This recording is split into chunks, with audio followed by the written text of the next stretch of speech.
Car service സ്റ്റേഷനിലെ ഷെൽഫിനുള്ളിൽ കയറിയ മൂർഖൻ പാമ്പ് ഭീതി പരത്തി. അഞ്ചൽ ആലഞ്ചേരി ജംഗ്ഷനിലെ കാർ വർക്ക്ഷോപ്പിൽ ടൂൾസുകൾ സൂക്ഷിക്കുന്ന ഷെൽഫിലാണ് പാമ്പിനെ കണ്ടത്. ചൊവ്വാഴ്ച വൈകിട്ട് 6 മണിയോടെയാണ് സംഭവം. ജീവനക്കാർ അറിയിച്ചതിനെ തുടർന്ന് പുനലൂരിൽ നിന്നുള്ള സ്നേക് ക്യാച്ചർ രതീഷ് എത്തിയാണ് പാമ്പിനെ പിടിച്ചത്.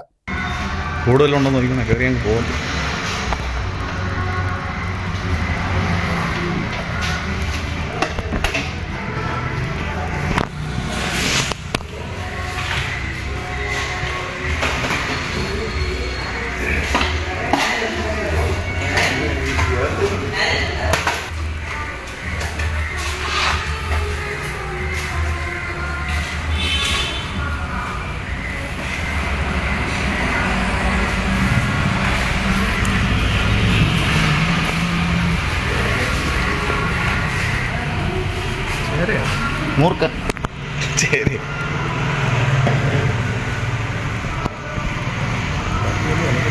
വെറുത്തേക്ക് അനക്കും.